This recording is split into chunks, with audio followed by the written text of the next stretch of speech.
today mga kahabi, isa na namang napakagandang araw po sa ating lahat. And by the way, dito na naman po si Weng of RGO Mini Cook at iba pa. And for today's video mga kahabi is pag-usapan naman natin yung ating mga bagong mga pasisiyo doon sa ating Mini Cook. Especially yung ating naburaot natin na kutsing bulong egg pack. Now is, ano na siya, 1 month old. At saka yung ating dalawang kulit na Japanese bantam or chabu na 2 months old na ngayon. Kaya, gusto ko lang i-share sa inyo kung ano pa ang pwedeng mangyari for the next few months sa kanilang life or ano ba ang pwede natin gawin sa kanila. And for today is yung isa sa mga ulit doon is matagal nang hihingi rin sa akin. Kasi yung nabigyan ko ng chabo dati is ano lang yun kak.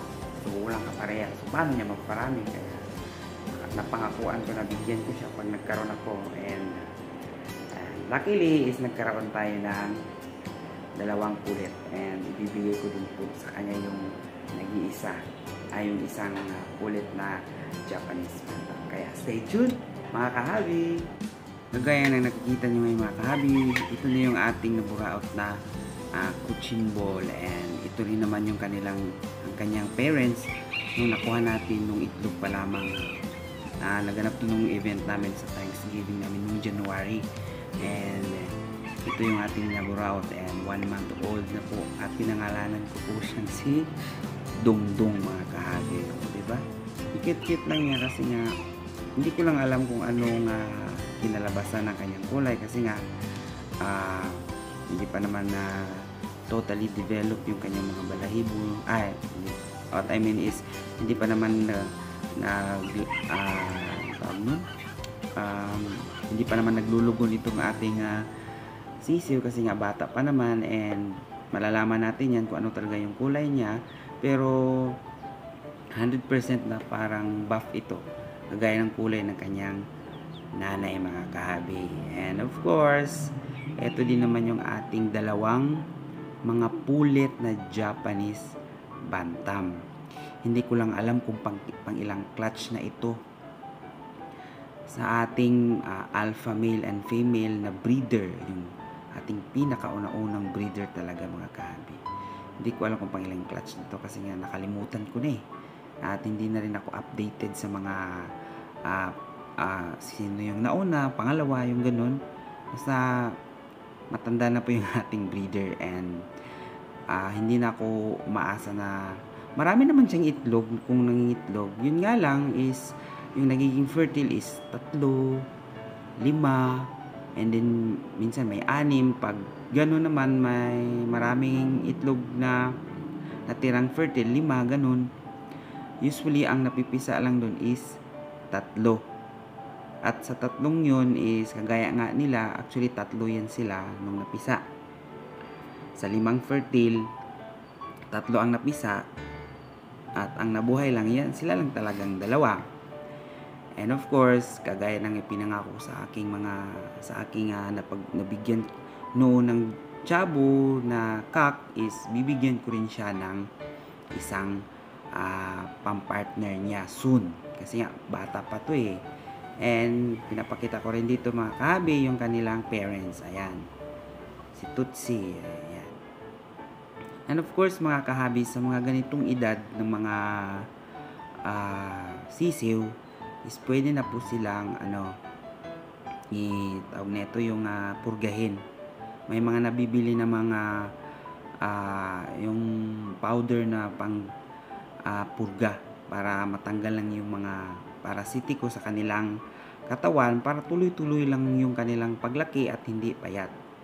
And dito nga nung nag 1 month itong mga alaga ko, kagaya rin ni Dungdong na nag 1 month is sinanay ko na rin sa free range para maging active yung kanilang immune system pag may mga bacteria o virus na nakapalibot sa kanilang katawan, sa kanilang paligid. Kasi nga dahil dito pag na-activate yun, magiging healthy sila kasi nga lumalaban yung kanilang katawan. And of course, pag free range natin, andyan na yung basking sa araw para maging yung blood circulation at saka yung kanilang digestion is maging okay. And huwag kayong mag-alala mga kahabi po kung napapansin niyo yung inyong mga alaga, maging sisiw man o yung kanilang yung mga adult old na kumakain ng mga buhangin pag minsan, kasi nga isa din yun sa way para yung kanilang crop, yung mga buhangin na kinakain na it helps para ma-digest na agad yung kanilang kinakain, madurog agad bago pumunta doon sa gizzard nila, if I'm not mistaken. Ganun, isa din yung way na napapansin natin kumakain ng buhangin, yung ganun. And nagbabasking at saka nagsa-sunbath. Sunbathing is a good way din para matanggal yung, actually hindi naman talaga 100% natatanggal yung kuto pag nagsa-sunbath sila. Nababawasan lang, oo. And nababawasan din yung magiging irritable sila kasi nga makati nga eh. And of course, natatanggal yung kanilang, yung tawag doon, yung parang mga pulbo-pulbo. Kasi nga pag naglalagas yung kanilang mga balahibo, may bagong tumutubo na nakabalot sa parang coat na puti. Pag pag dry na yun is natatanggal yun eh.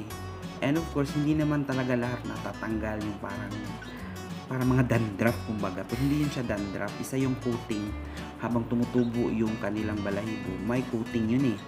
Pag naging dry na yun, kusa yung nababakbak. And may iba dun is hindi talaga natatanggal agad. One way para matanggal yun sa katawan nila is yung nagsa-sunbath sila. Isa din yun. Aside sa matanggal yung mga kuto nila. Although hindi naman 100%, mas mainam pa din na paliguan sila gamit ang kanilang yung shampoo ng manok. Isa sa mga example sa shampoo ng manok is yung Zero Mite tsaka yung wash out. Yun yung isa sa mga kilala based on my own experience mga kahabi.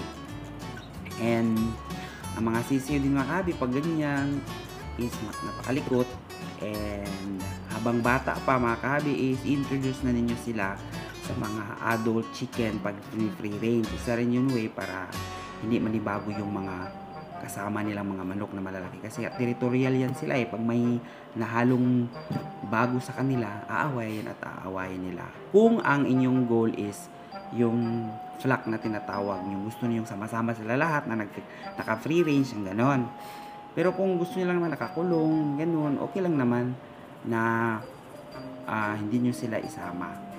Kasi pag maliit lang yung area ninyo, wala kayo pang free range, syempre, nakakulong talaga sila. Pero mas maganda rin talaga mga kahabi na naka-free range yung ating mga alaga once a week, twice a week para ma-exercise yung kanilang mga buto-buto at kalamnan at yung blood circulation nila ay maging regular. Kagaya rin ng tao. Based din kasi sa mga experience ko na napansin ng pag-free range, pag hindi mo naka-free range, parang matamlay sila. And one way din yung nagiging lumpo. Nagkakaroon ng lumpo. Hindi ko naman sinasabing na yun talaga ang dahilan. Pero one way din, isa rin yun sa mga nagiging cause pag palagi na lang nasa kulungan. Kain lang, kulungan, hindi nakapag-exercise. Ayan, di ba? Nagiging risky rin yung kanilang buhay pag ganon. Kailangan talaga na balanse ang lahat-lahat para sa kanila. Para tuloy-tuloy lang yung maganda sa kanilang katawan. Kung minsan nga kahit naka-free range or naka-vitamins lahat-lahat na, hindi pa rin maiwasan nga na magkaroon ng sakit. Minsan pa nga, healthy, bigla na lang namamatay. Hindi naman alam anong sakit, hindi naman nakaranas ng sipon, hindi naman nakaranas ng ubo, physical at kung ano-ano pang mga virus sa katawan nila, mataba naman, sakto lang yung sa katabaan, namamatay pa rin. Tsaka hindi rin maganda mga kahabi na sobrang taba yung ating mga alaga.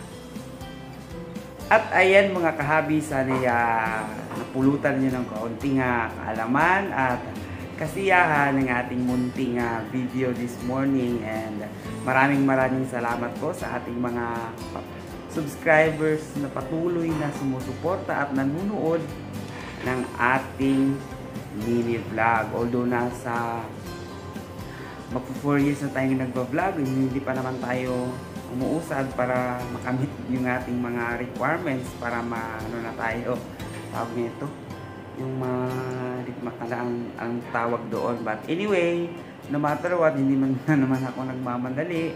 Ang akin lang naman is nag-i-enjoy naman ako sa aking ginagawa para ma-share sa inyo ang mga kaalaman at mga kasiyahan na nadarama ko pag ako po ay nag-aalaga ng mga fancy chicken, especially sa mga nahihilig din sa mga fancy chicken at sa mga baguhan na gustong mag fancy chicken. Don't forget to like, share, and subscribe para maging updated din kayo sa mga bago nating mga uploads. At lagi nating tatandaan mga kahabi na walang magiging isang kahig o isang tuka. Kung ikaw ay matyaga, always may nilaga. Kaya maraming salamat sa inyong lahat mga kahabi. Hanggang sa muli. Paalam.